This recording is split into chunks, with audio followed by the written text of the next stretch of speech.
जय हिंद साथियों, मैं अंकित कुमार यादव आप सभी का स्वागत करता हूं सृष्टि ज्ञान केंद्र में।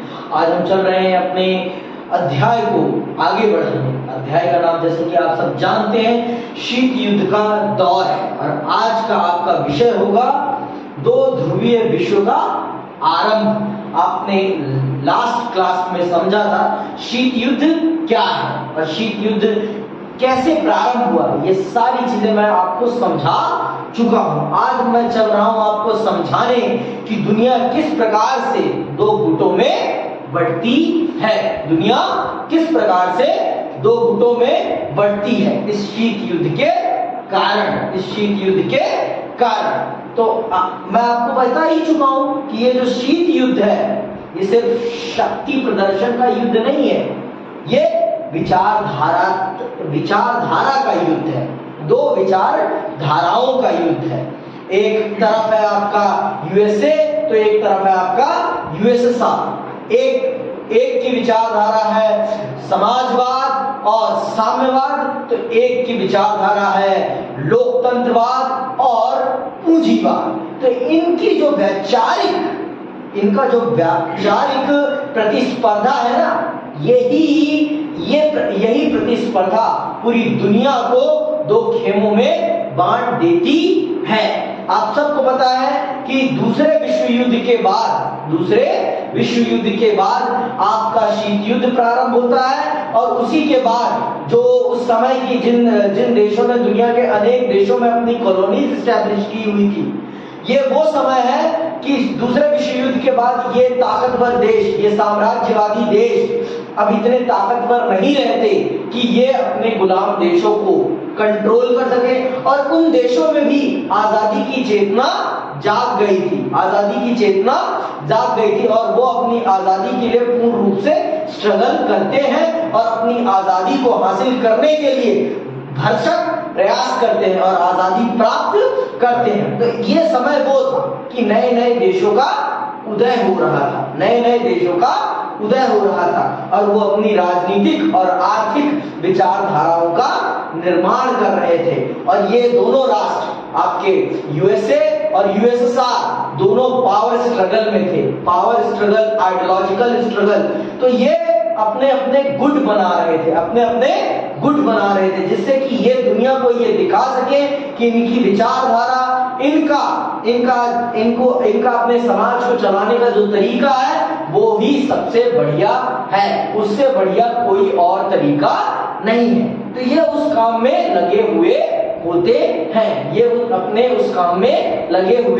होते हैं और उसी में आपका अमेरिका उसी में इन देशों का, इन औपनिवेशिक देशों का उदय होता है। इन औपनिवेशिक कुचक्र से आजाद हुए इन देशों का उदय होता है और इन देशों को अपने ग्रुप में शामिल करने की होड़ पैदा होती है। आपको पता है कि दूसरे विश्व युद्ध के बाद पूरा यूरोप समाजचट हो चुका था, यूरोप बर्बाद हो चुका था। तो यूरोप को संभालने का काम एक तरफ अमेरिका करता है तो दूसरी तरफ आपका सोवियत संघ करता है। तो इस तरह से यूरोप दो खेमों में बढ़ जाता है। एक तरफ हो जाता है आपका पश्चिमी यूरोप, एक तरफ हो जाता है आपका पूर्वी यूरोप। एक तरफ वेस्टर्न यूरोप, एक तरफ आपका ईस्टर्न यूरोप। जो आपका वेस्टर्न यूरोप होता है वो आपके अमेरिका का गुट का सदस्य बनता है और जो आपका ईस्टर्न यूरोप होता है वो आपके यूएसएसआर के गुट का सदस्य बनता है। तो चलिए इस चीज को हम बहुत ही विस्तार से अपनी एनसीईआरटी की किताब के माध्यम से समझते हैं और जानते हैं कि किस प्रकार से यूरोप की राजनीति में परिवर्तन होता है और यूरोप किस प्रकार से दो महाशक्तियों के कुचक्र के जाल में फंसकर अपने आप को विभाजित कर बैठता है और इसका पूरे विश्व राजनीति पर किस प्रकार का प्रभाव पड़ता है ये चल रहे हैं हम आज इस कक्षा में और इस कक्षा के माध्यम से समझने। चलिए विस्तार से प्रारंभ करते हैं। दोनों महाशक्तियां विश्व के विभिन्न हिस्सों पर अपने प्रभाव का दायरा बढ़ाने के लिए तुली हुई थी। दुनिया दो गुटों के बीच बहुत स्पष्ट रूप से बढ़ गई थी। ऐसे में किसी मुल्क के लिए एक रास्ता यह था कि वह अपनी सुरक्षा के लिए किसी एक महाशक्ति के साथ जुड़ा रहे और दूसरी महाशक्ति तथा उसके गुट के देशों के प्रभाव से बच सके। इस शीत युद्ध ने पूरी दुनिया को दो गुटों में बांट दिया था। पूरी दुनिया को दो गुटों में बांट दिया था। तो दुनिया के जो नए नए देश आजाद हो रहे थे उनके सामने एक समस्या थी, या तो वो एक गुट को ज्वाइन करो या उनके पास ऑप्शन ही नहीं था, उन्हें कोई ना कोई गुट ज्वाइन करना ही पड़ता था। किसके लिए? अपनी सुरक्षा के लिए। अपनी सुरक्षा के लिए, नहीं उनकी सुरक्षा की गारंटी कोई नहीं दे सकता था और दूसरे ग्रुप से बचे थे। ये उनका मेन मोटिव होता था। क्यों? क्योंकि विश्व राजनीति उस समय कुछ इस प्रकार की हो गई थी कि अगर वो इन महाशक्तियों के गुटों में ना शामिल हो तो उनका अस्तित्व ही समाप्त हो सकता था। उनके विपक्षी देश या उनके पड़ोसी देश के माध्यम से ही। समझ में आई बात भाई? क्योंकि हर देश चाहता है कि उसका क्षेत्रफल बहुत बड़ा है और उस समय वो एक ऐसा समय काल है जिसमें दुश्मनी बड़े स्तर पर थी, जिसमें आपके बगल में बैठा आपका मित्र या आपका कब शत्रु बन जाए कोई पता नहीं था, कोई पता नहीं था। इसीलिए हर देश, हर एक छोटा देश जो आजाद हो रहा था औपनिवेशिक कुचक्र से, वो अपनी सुरक्षा के लिए किसी न किसी महाशक्ति के खेमे को ज्वाइन कर रहा था, जिससे कि उसे सुरक्षा मिल सके, समझ में आई बात? आगे सुनना। परस्पर विरोधी गुटों के अपेक्षाकृत छोटे देशों ने महाशक्तियों के साथ अपने अपने जुड़ाव का इस्तेमाल निजी हित में किया। इन देशों को स्थानीय प्रतिद्वंदी देश के खिलाफ सुरक्षा का वायदा मिला, हथियार और आर्थिक मदद मिली। इन देशों की अपने पड़ोसी देशों से होड़ महाशक्तियों के नेतृत्व में गठबंधन की व्यवस्था से पूरी दुनिया के दो खेमों में बढ़ जाने का खतरा पैदा हो गया। यह विभाजन सबसे पहले यूरोप में हुआ। पश्चिमी यूरोप के अधिकतर देशों ने अमेरिका का पक्ष लिया, जबकि पूर्वी यूरोप सोवियत खेमे में शामिल हो गया। इसीलिए ये खेमे पश्चिमी और पूर्वी गठबंधन भी कहलाते हैं। इसीलिए देखो, जो ये छोटे देश हैं, इन्होंने महाशक्तियों के साथ जाने का फैसला क्यों किया? मैंने बताया ना, इन्होंने इसलिए किया जिससे कि इन्हें इनके प्रतिद्वंदी देश से सुरक्षा मिल सके और आर्थिक सहयोग और सैनिक सहयोग मिल सके, उससे प्रतिस्पर्धा करने के लिए, जिससे कि वो ज्यादा तेजी से आगे बढ़ सके, और अपना विकास कर सके। और इन छोटे देशों ने उसका फायदा तो उठाया। देखो, कभी भी ना ताली एक हाथ से नहीं बजती। बड़े देश आपको सहयोग कर रहे हैं तो वो मुफ्त में नहीं कर रहे, वो भी आपका बेनिफिट उठाएंगे। तो इसमें एक प्रश्न आएगा कि महाशक्तियां क्यों अपने साथ छोटे देशों को सम्मिलित करना चाहती थी? तो इसका उत्तर आपको पता चलेगा यहीं से। तो सबसे पहले बंटवारा कहाँ होता है गुटों का? यूरोप में। जो आपका पश्चिमी यूरोप होता है वो अमेरिका का गुट ज्वाइन करता है, और जो आपका पूर्वी यूरोप होता है वो सोवियत का खेमा ज्वाइन करता है।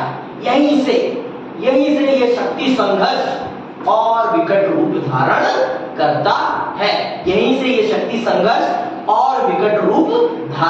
करता है। आगे सुनो। पश्चिमी गठबंधन ने स्वयं को एक संगठन का रूप दिया।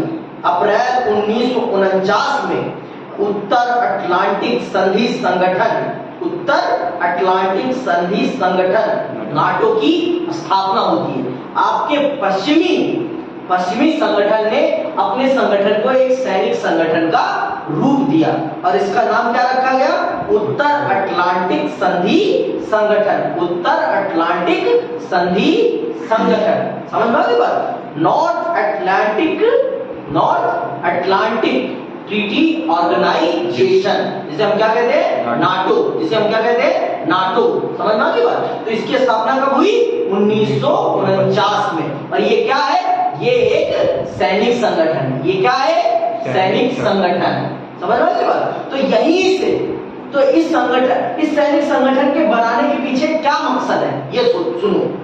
इस सैनिक संगठन को स्थापित करने के पीछे इन पश्चिमी गुट के देशों का अथवा अमेरिका का क्या उद्देश्य है, ये सुनो। स्थापना हुई जिसमें 12 देश शामिल थे। इस संगठन ने घोषणा की, यहां सुनना ध्यान से, इस संगठन ने घोषणा की कि उत्तरी अमेरिका अथवा यूरोप के इन देशों में से किसी एक पर भी हमला होता है तो उसे संगठन में शामिल सभी देश अपने ऊपर हमला मानेंगे। उसे तो इस संगठन के बनने का उद्देश्य था कि अगर पश्चिमी यूरोप के अथवा अमेरिका के ऊपर हमला होता है तो नाटो के सभी सदस्य इसे अपने ऊपर हमला मानेंगे और सभी की सेनाएं मिलकर उसमें युद्ध लड़ेगी और प्रतिद्वंदी देश को हराएगी। तो इससे क्या हुआ? इससे इनकी एक मजबूत सैनिक ताकत बनी। इससे क्या हुआ? इससे इनकी एक मजबूत सैनिक ताकत बनी जो विपक्ष को एक तरह से डराने के लिए बहुत जरूरी थी। ये विपक्ष को डराने के लिए बहुत जरूरी थी क्योंकि आपके पास विभिन्न देशों की सेना थी। तो इसी के पलटवार में आपका सोवियत भी एक सैनिक संगठन का निर्माण करता है। चलो आगे सुनो। तो उसे संगठन में शामिल सभी देश अपने ऊपर हमला मानेंगे। नाटो में शामिल हर देश एक दूसरे की मदद करेगा। इसी प्रकार के पूर्वी गठबंधन को वार्सा संधि के नाम से जाना जाता है।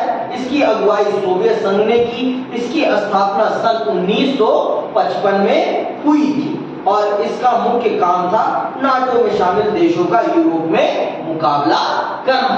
ये उसके उलटफेर में बनाया गया था कि अगर पूर्वी यूरोप के देशों पर अगर कोई नाटो का सदस्य हमला करता है, पूर्वी यूरोप के सभी देश उसे अपने ऊपर हमला मानेंगे और मुंह तोड़ जवाब देंगे। तो समझ में गए? तो इनको याद रखना है। इन दोनों संगठनों की स्थापना कब हुई है, इनको याद रखना है। नाटो की स्थापना कब हुई है और आपके वार्सा संधि की स्थापना कब हुई है। वार्सा संधि की स्थापना कब हुई है ये आपको पता होनी चाहिए। ठीक है, आगे सुनो। शीत युद्ध के दौरान अंतरराष्ट्रीय गठबंधनों का निर्धारण महाशक्तियों की जरूरतों और छोटे देशों के लाभ हानि के गणित से होता था। जैसा कि ऊपर बताया गया है, महाशक्तियों के बीच तानातनी का मुख्य अखाड़ा यूरोप पर। कुछ एक मामलों में यह भी हुआ कि महाशक्तियों ने अपने अपने गुट में शामिल करने के लिए कुछ देशों पर अपनी ताकत का इस्तेमाल किया। पूर्वी यूरोप में सोवियत संघ की दखल अंदाजी इसका उदाहरण है। सोवियत संघ ने पूर्वी यूरोप में अपने प्रभाव का इस्तेमाल किया तो महाशक्तियों ने छोटे देशों को अपने गुट में शामिल करने के लिए अपनी ताकत का भी पूर्ण रूप से प्रयोग किया। छल कपट जो भी हो, साम दाम दंड भेद जिस प्रकार से हो सके उस प्रकार से गुटों को मजबूत किया जा रहा था, जिससे कि ये दोनों महाशक्तियां पूरी दुनिया पर अपना वर्चस्व स्थापित कर सके। तो मैंने आपको पहले ही बता दिया, ताकत का वर्चस्व ज्यादा दिन तक टिकता नहीं है। ताकत का वर्चस्व ज्यादा दिन तक टिकता नहीं है। आतंक का वर्चस्व ज्यादा दिन तक टिकता नहीं है। अभी एक बहुत ही चर्चित मुद्दा भी हमारे देश में चल रहा है ना, कौन? अतीक अहमद, है ना? तो आप सब जानते हो उन्होंने किसके बल पर अपना वर्चस्व बनाया था? ताकत के बल पर, भय के बल पर। और भय के बल का वर्चस्व ज्यादा दिन तक टिकता नहीं है। और जिस दिन जनता के मन से भय हटता है उस दिन आपका संपूर्ण वर्चस्व मिट्टी में मिल जाता है। समझ में आई बात? तो मैं अपनी जनता से ये अपील करना चाहूंगा कि वो अपने मन में कभी भी किसी का भय पनपने ना दे, चाहे वो नेता हो, चाहे वो अभिनेता हो, चाहे वो माफिया हो, क्योंकि अगर उसका भय बना आपके मन में तो वह आपके पूरे के पूरे साम्राज्य को खत्म कर देगा। तो ऐसे ही सोवियत ने पूर्वी यूरोप के देशों पर भय का वर्चस्व स्थापित किया। भय के वर्चस्व से, अपनी ताकत के वर्चस्व से उन्हें अपने नियंत्रण में लिया। लेकिन ये भय, इसीलिए तो सोवियत संघ 1991 में बिखर जाता है। उसके बिखरने के पीछे कहीं ना कहीं उसकी ये जबरदस्ती की नीति भी शामिल है। कहीं ना कहीं उसके इस जबरदस्ती की नीति भी शामिल है। ये आप ध्यान रखना, जब अगला चैप्टर हम पढ़ेंगे तो इन सब चीजों को आप रिकॉल करोगे। ये सारी चीजें आपको रिकॉल होंगी कि किस प्रकार से ये जो सोवियत की नीतियां थी, उन्हीं नीतियों ने ही सोवियत को तोड़ा है। वैसे सोवियत की विचारधारा बहुत ही अच्छी है, लेकिन जो उसमें जबरदस्ती की नीतियां है ना, वो अच्छी नहीं है। हर व्यक्ति अपनी लिबर्टी चाहता है, हर व्यक्ति को अपनी आजादी प्यारी है, और जब व्यक्ति की आजादी पर आप चोट करेंगे तो व्यक्ति आपके विरुद्ध खड़ा होगा ही होगा। और जब एक बार वो खड़ा होना सीख जाएगा तो वो पुनः बैठेगा नहीं।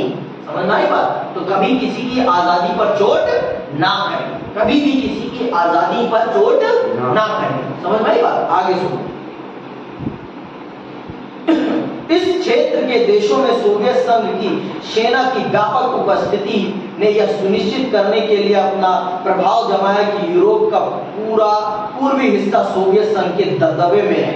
पूर्वी और दक्षिणी यूरोप, दक्षिणी पूर्वी एशिया तथा पश्चिमी एशिया में अमेरिका ने गठबंधन का तरीका अपनाया। और आपके अमेरिका ने एशिया के देशों से मैत्रीपूर्ण रिश्ते स्थापित करते हुए अपने रिश्ते को आगे बढ़ाया। बोल दो। अमेरिका ने कौन सा तरीका अपनाया? गठबंधन का तरीका अपनाया। और इस गठबंधन के तरीके से उसने एशिया के दक्षिणी पूर्वी और केंद्रीय क्षेत्रों में अपना गठबंधन स्थापित कर लिया। तो मित्रता का गठबंधन जो होता है ना, वो लंबे समय तक चलता है। लेकिन अगर शक्ति का गठबंधन करोगे ना, शक्ति के माध्यम से अगर किसी को अपने गुलाम बना के रखना चाहोगे तो वो संभव नहीं है। अमेरिका ने जब किसी के साथ मित्रता की ना, तो उसने लालच की मित्रता की कि तू मेरे से दोस्ती कर, मैं तेरे को फायदा दूंगा। और इंसान जहां अपने फायदे की बात आती है, वहां वो अपना ईमान बेच बैठता है। इंसान की सबसे बड़ी कमजोरी है उसका लाभ, और जहां उसे अपना लाभ दिखता है वहां वो अपना सब कुछ बेच बैठता है। क्योंकि पूंजीवादी जो विचारधारा है ना, उसका केंद्र ही क्या है? लाभ है। और लाभ जब इंसान, क्योंकि लाभ ही सबसे बड़ा कारण है किस चीज का? भ्रष्टाचार का सबसे बड़ा कारण लाभ है कि भाई तुझे लाभ मिलेगा अगर तूने ये काम कर दिया। और ये लाभ का कुचक्र इंसान को भ्रष्ट बना देता है। तो यही चीज है। अमेरिका ने अपने गठबंधनों को बनाने के लिए भ्रष्टता का रास्ता अपनाया, ताकत का रास्ता नहीं अपनाया उसने। क्योंकि भ्रष्टता के रास्ते से अगर आप किसी को अपना गुलाम बनाते हैं ना, वो जिंदगी भर आपका गुलाम बना रहेगा। लेकिन ताकत के रास्ते से आप अगर किसी को अपना गुलाम बनाएंगे ना, वो एक ना एक दिन आपका विद्रोह जरूर कर देगा। तो अमेरिका ने ताकत का इस्तेमाल ना करके धन का इस्तेमाल किया अपने गठबंधनों को बनाने के लिए। इसीलिए उसके गठबंधन सोवियत के कंपैरिजन में ज्यादा लंबे टिक सके। आगे सुनो। इन गठबंधनों को दक्षिण पूर्व एशिया संधि संगठन, केंद्रीय संधि संगठन कहा जाता है। ये एक को सिएटो और एक को सेंटो। ये एशिया में बनाए गए संगठन है। किसके? अमेरिका के। अमेरिका ने एशिया के देशों पर अपनी पकड़ बनाने के लिए दो गठबंधन किए। एक था दक्षिण पूर्व एशियाई संधि संगठन, एक था केंद्रीय संधि संगठन। एक था केंद्रीय संधि संगठन, समझ में? दक्षिण में कौन है? दक्षिण में हम हैं, जापान है। तो ये जो दक्षिण में ये सारे देश हैं, आपका भारत, आपका जापान, आपका मलेशिया, इंडोनेशिया, ये सारे के सारे किस एशिया के देश है? दक्षिणी एशिया के देश हैं। समझ में आ गई बात? हाँ, ये सारे कहाँ के हैं? दक्षिण पूर्वी एशिया के देश हैं। और आपके केंद्रीय एशिया में जैसे कजाकिस्तान, ये आपके जो अरबिक देश हैं, जो सारे के सारे अरबिक देश हैं, आप इनको सेंट्रल एशिया मान सकते हो। आप इनको सेंट्रल एशिया का पार्ट मान सकते हो। आगे सुनो। इसके जवाब में सोवियत संघ तथा साम्यवादी चीन ने इस क्षेत्र के देशों मसलन उत्तरी वियतनाम, उत्तरी कोरिया और इराक के साथ अपने संबंध मजबूत किए। तो सोवियत ने भी अपनी चाल कमजोर नहीं पड़ने दी। इस क्षेत्र के देशों के साथ, इस क्षेत्र के किन किन देशों के साथ? वियतनाम, उत्तरी वियतनाम के साथ, उत्तरी कोरिया के साथ और इराक के साथ दोस्ती मजबूत करी, जिससे कि उसकी भी इन एरिया में प्रेजेंस बन सके, जिससे कि वो भी अमेरिका को मुंहतोड़ जवाब दे सके, चुनौती दे सके हर क्षेत्र में, और अपने मित्रों को सहयोग प्रदान कर सके। समझ में आ गई बात? तो इस प्रकार से उसने अपनी ताकत को मजबूत किया। इस प्रकार से उसने अपनी ताकत को मजबूत किया।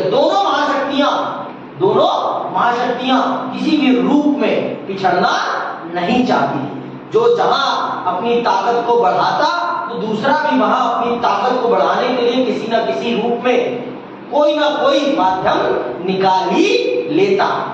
आपको पता है इराक और ईरान में दुश्मनी है, तो ईरान अगर अमेरिका के खेमे में गया, तो इराक तो किसी भी हाल में अमेरिका के खेमे में जाने वाला था ही नहीं। इराक कहां किसने पकड़ लिया? सोवियत ने पकड़ लिया। तो इस तरह से सोवियत को भी इस देश में अपनी प्रेजेंस, इस एरिया में अपनी प्रेजेंस मिल गई। अब अगर साउथ कोरिया अमेरिका के पक्ष में जाएगा, तो नॉर्थ कोरिया तो जाएगा नहीं। तो इस प्रकार से आपके दक्षिण पूर्व एशिया में उसको पकड़ मिल गई। और अगर पाकिस्तान अमेरिका के खेमे में चला गया था, तो भारत तो जा नहीं सकता था। तो भारत ने फिर सोवियत के साथ दोस्ती करी। हम कभी उसके खेमे में सम्मिलित नहीं हुए, ये बात ध्यान रखना। हमने सिर्फ दोस्ती करी। हमने तो एक अलग ही संगठन बना लिया था। जिसे हम क्या कहते हैं? Non alliance movement. समझ में आ गई बात? आगे सुनो। शीत युद्ध के कारण विश्व के सामने दो गुटों के बीच बढ़ जाने का खतरा पैदा हो गया। ऐसी स्थिति में औपनिवेशिक शासन, समझ रहे हो ना? औपनिवेशिक जो आपकी गुलामी से आजाद हुए देश थे, उनके सामने ये खतरा पैदा हो गया था कि अभी हम गुलामी से निकल रहे हैं और एक गुलामी हमारा फिर इंतजार कर रही है। भाई, दोनों गुटों में शामिल होने का मतलब था कि आपको फिर से किसी के दबदबे में अपने देश को चलाना है। आप अपने देश को स्वच्छंद रूप से नहीं चला सकते। पाकिस्तान के साथ यही तो हुआ ना। उसने स्वच्छंद रूप से अपने देश को कब चलाया? कभी नहीं चलाया। उसने हमेशा अमेरिका के तलवे चाटते हुए अपने देश को चलाया है। इसीलिए आज वो तलवे चाटने के काबिल ही रह गया है। क्योंकि उसने हमेशा अमेरिका की फेंकी हुई हड्डी अपने गले में फंसाई रखी और भारत पे भौंकता रहा। और आज उसी का परिणाम है कि उसकी वही हड्डी उसकी गले में ऐसे अटक गई है कि ना उससे वो निकली जा रही है और ना ही निकाली जा रही है। सबसे बड़ा कारण उसने भारत के रास्ते पर कभी चलना स्वीकार ही नहीं किया। और अगर उसने स्वीकार किया होता तो अभी ये हड्डी उसके गले में फंसती ही नहीं। तो जब ये दुनिया दो गुटों में बट गई थी, तो ये जो नए नए देश आजाद हो रहे थे ना, उनके सामने बहुत बड़ा कह सकते हैं कि मानसिक द्वंद्व था कि वो क्या करें। एक गुलामी से आजाद हो रहे हैं तो इंतजार कर रहे हैं। ये गुलामी वैसी नहीं थी, लेकिन ये गुलामी राजनीतिक गुलामी थी। ये गुलामी आजाद होते हुए भी एक गुलामी थी कि आप अपने फायदे को ध्यान में रखते हुए, अगर आपका सोवियत से फायदा हो रहा है और अगर सोवियत से आपकी अगर आपने अमेरिका के साथ गठबंधन, अगर आपने अमेरिकी गुट को ज्वाइन कर लिया है तो आप सोवियत के खेमे में नहीं जा सकते। तो ऐसे में इन औपनिवेशिक कुचक्र से निकलते हुए देशों ने क्या किया, सुनना बड़े ध्यान से। औपनिवेशिक शासन मसलन ब्रिटेन और फ्रांस के चंगुल से मुक्त हुए नौ स्वतंत्र देशों को चिंता हुई कि कहीं वे अपनी इस आजादी को पाने के साथ खो न बैठे। सही बात, सही बात। एक तरफ तो वो आजादी पा रहे थे, वहीं दूसरे तरफ उनकी आजादी खोने का डर भी सता रहा था। क्यों? क्योंकि दो महाशक्तियों के बीच महायुद्ध चल रहा था, शीत युद्ध चल रहा था। और इस शीत युद्ध में अगर अपने आप को सुरक्षित रखना था तो किसी न किसी महाशक्ति का हाथ पकड़ना बहुत जरूरी था, हाथ पकड़ना बहुत जरूरी था। फिर भारत ने अपने आप को इस महायुद्ध से कैसे बचाया, आइए सुनते हैं और जानते हैं। गठबंधन में भेद पैदा हुए और बड़ी जल्दी उनमें दरार पड़ी, उनमें दरार पड़ी। साम्यवादी चीन की 1950 के दशक के उत्तरार्ध में सोवियत संघ से अनबन हुई। इस गठबंधन में, जो ये सोवियत का गठबंधन था, उसमें सबसे पहले दरार पड़ती है और उसका सबसे बड़ा साथी हमराही चीन उसका साथ छोड़ देता है। चीन उसका साथ छोड़ देता। 1950 के दशक में, 1950 के उत्तरार्ध में सोवियत से अनबन हो गई। सन 1969 में इन दोनों के बीच एक भूभाग पर आधिपत्य को लेकर, आधिपत्य मतलब कि मालिकाना अधिकार के लिए, कि ये जमीन मेरी है, सोवियत कह रहा है ये जमीन मेरी है, तो चीन कह रहा है ये जमीन मेरी है। इसको लेकर इनके बीच 1969 में इनके बीच में वॉर हो जाती है, एक छोटी सी। और यहीं से इन दोनों के रास्ते अलग अलग हो जाते हैं, यहीं से इन दोनों के रास्ते अलग अलग हो जाते हैं। तो सुनना, सन 1969 में इन दोनों के बीच एक भूभाग पर आधिपत्य को लेकर छोटा सा युद्ध भी हुआ। इस दौर की एक महत्वपूर्ण घटना गुटनिरपेक्ष आंदोलन का विकास है। मैंने बताया ना, इन औपनिवेशिक कुचक्र से निकले देशों के लिए इस महाशक्ति के महासंघर्ष में बचने के लिए अपने लिए एक रास्ता खोजना बहुत जरूरी था। और वही रास्ता कौन बनता है? आपका गुटनिरपेक्ष आंदोलन बनता है। जो ये सारे के सारे गुलामी से आजाद देश होते हैं ना, ये कहते हैं कि अगर हमें इन महाशक्तियों के महासंघर्ष से बचना है तो हमें कोई ना कोई अपना शक्ति संगठन स्थापित करना पड़ेगा, तभी हम इस महाशक्ति के महासंघर्ष में बच पाएंगे। तो वो सारे जो औपनिवेशिक कुचक्र से निकले हुए देश होते हैं, वो सारे मिलकर एक अपना संगठन बनाते हैं और उस संगठन का नाम क्या देते हैं? गुटनिरपेक्ष आंदोलन का नाम देते हैं गुटनिरपेक्ष आंदोलन, जिसे हम कहते हैं नॉन अलायंस मूवमेंट। समझ रहे? इसके बारे में आगे हम बहुत विस्तार से समझेंगे। ठीक है, आगे सुनो। गुटनिरपेक्ष आंदोलन का विकास हुआ। इस आंदोलन ने 9 स्वतंत्र राष्ट्रों को 2 ध्रुवीय विश्व की गुटबाजी से अलग रहने का मौका दिया। तो इस तीसरे स्टेज ने 9 स्वतंत्र देशों को दोनों महाशक्तियों के खेमे में ना जाने से बचने का एक मौका प्रदान किया। और जितने भी नए नए देश थे, जो नए नए आजाद देश थे, उन्होंने गुटनिरपेक्ष आंदोलन को ही अपना गुट चुना। लेकिन हमारे एक पड़ोसी पाकिस्तान ने कौन सा गुट चुना? नाटो को चुना, अमेरिकी गुट चुना। और अमेरिका का पपलू कुत्ता बनके भारत पर भौंकता रहा और आज उसी का परिणाम भुगत रहा है। जब तुम्हें सही रास्ता कोई दिखाए तो वो सही रास्ता तो तुमने देखना नहीं है। अंधी दौड़ में दौड़ो, अंधी दौड़ में जो दौड़ा है वो कुएं में ही गिरा है, वो कुएं में ही गिरा है, कभी सही रास्ते पर नहीं गया। आगे सुनो, आप यह सवाल पूछ सकते हैं कि आखिरकार, जो मैंने अभी पहले बोला था, आप यह सवाल पूछ सकते हैं कि आखिर महाशक्तियों को अपना गुट बनाने की जरूरत क्यों पड़ी? पूछ सकते हैं भाई, अरे महाशक्तियां जब इतनी आपस अपने आप में इतनी ताकतवर थी तो उन्हें अपना गुट बनाने की क्या जरूरत पड़ी, है ना? आपके मन में ये सवाल आ रहा होगा, तो क्या जरूरत पड़ी अपना गुट बनाने की? महाशक्तियों को क्या जरूरत पड़ी? अपना क्षेत्र बढ़ाने की, अपना क्षेत्र बढ़ाने के लिए। चलिए बढ़िया बात है। और सैन्य शक्ति बढ़ाने के लिए, सैन्य शक्ति बढ़ाने के लिए, और अपना दबदबा बनाने के लिए। अपना दबदबा, ये सबसे बड़ी चीज है। अपने वैचारिक दबदबे को प्रदर्शित करने का सबसे बढ़िया तरीका यही था कि हमारी विचारधारा के अनुसार चलने वाले कितने देश हैं। जिस विचारधारा में मानने वाला ज्यादा संख्या में देश होंगे, वो कह सकता था कि मैं ये वैचारिक युद्ध जीत रहा हूं।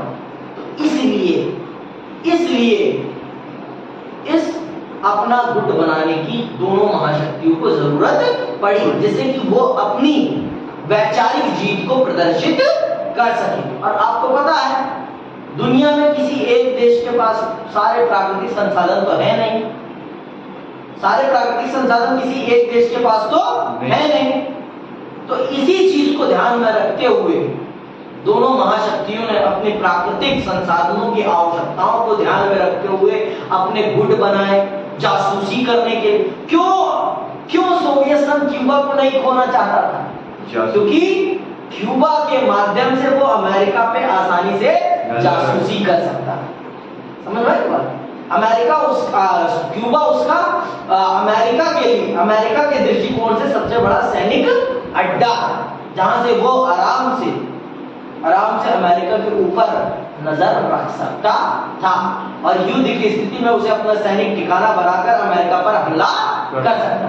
इसीलिए तो 1962 में वो आंख से आंख मिलाकर क्यूबा को अपने हाथ से जाने नहीं देता। अब समझ में आई कि क्यूबा से ही चैप्टर को क्यों प्रारंभ किया गया है।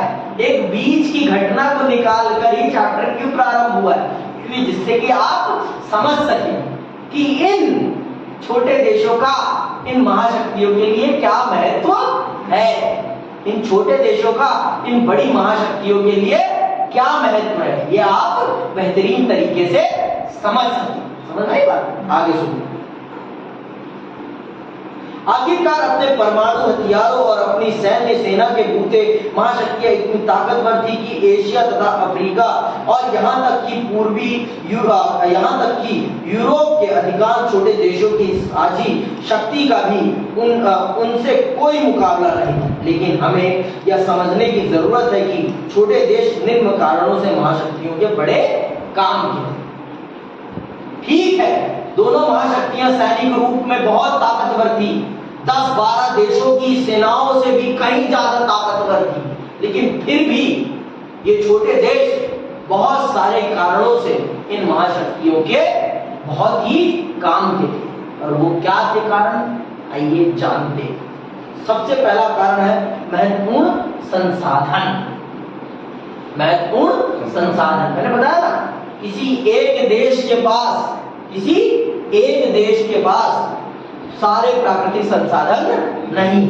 तो ऐसे ही आपको पता है कि जो आपके खाड़ी देश हैं, इनके पास सबसे ज्यादा प्रचुर मात्रा में कच्चा तेल है और इनके बराबर कच्चा तेल किसी भी के पास भी नहीं है पूरी दुनिया में। तो ऐसे ही बहुत सारे प्राकृतिक संसाधनों के लिए महाशक्तियों ने इन छोटे देशों के साथ गठबंधन बनाया, जिससे कि महाशक्तियां इन्हें सुरक्षा देने के रूप में इनसे वो प्राकृतिक संसाधन ले सके और उसे अपने वैचारिक प्रतिस्पर्धा के रूप में प्रयोग कर सके, उसे अपने वैचारिक प्रतिस्पर्धा के रूप में प्रयोग कर सके। ठीक है, आगे सुनो, आगे क्या है, भूक्षेत्र, ताकि यहां से महाशक्तियां अपने हथियारों और सेना का संचालन कर सके। भाई अगर भूक्षेत्र ही नहीं होगा आपके पास तो आप अपनी सेना को कहां रखोगे और कैसे अपने आप को महाशक्ति के रूप में स्थापित कर पाओगे। तो इसीलिए इन छोटे छोटे देशों का बहुत बड़ा महत्व था इन महाशक्तियों के लिए।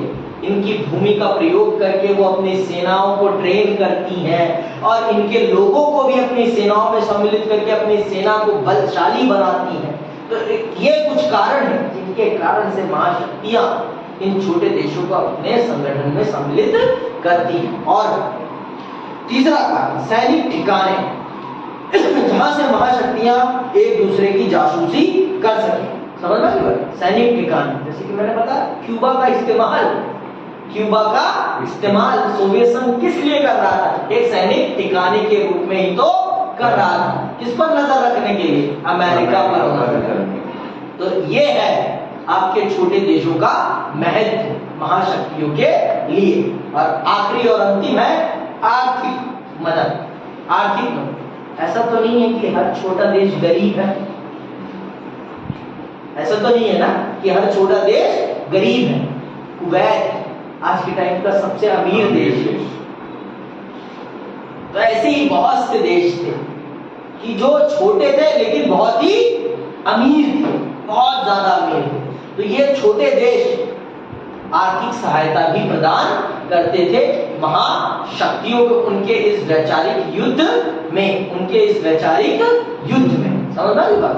तो इस तरह से ये छोटे देश, जिनको हम छोटा देश कह रहे हैं, ये छोटा पैकेट और बड़ा धमाका था, बड़े धमाके थे जिनका प्रयोग करके महाशक्तियां अपनी ताकत को स्थापित कर रही थी। विश्व स्तर पर अपने आप को एक महाशक्ति के रूप में स्थापित करके रखा था इन छोटे देशों की मदद के माध्यम से।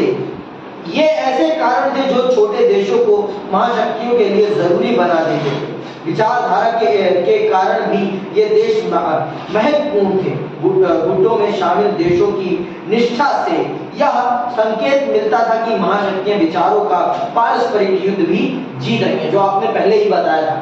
ये पूछने से पहले ही आपने बताया था कि विचार वाला सबसे बड़ी चीज है कि विचार वाले से अगर जितने उनके गुट में देश शामिल, उतनी उनकी विचारधारा का प्रसार है, उतना ही वो ये दिखा सकती है दुनिया को कि हमारी विचारधारा सबसे अच्छी है, इसलिए हमारे सबसे ज्यादा फॉलोअर्स हैं। तो ये भी एक बड़ा कारण है जो छोटे देशों को अपने गुट में शामिल करने के लिए महाशक्तियों को प्रेरित करता है। समझ में आएगा? आगे सुनो। गुट में शामिल हो रहे देशों के आधार पर वे सोच सकती थी कि उदारवादी लोकतंत्र और पूंजीवाद समाजवाद और साम्यवाद से कहीं बेहतर है, अथवा समाजवाद और साम्यवाद उदारवादी लोकतंत्र और पूंजीवाद की अपेक्षा बेहतर है। वो अपनी वैचारिक आइडियोलॉजी को भी इसके माध्यम से बेहतर और सर्वोपरि प्रदर्शित कर सकती थी इन छोटे देशों के अधिक संख्या में उनके गुट में होने से। तो आज के लिए बस इतना ही। जय हिंद, जय भारत।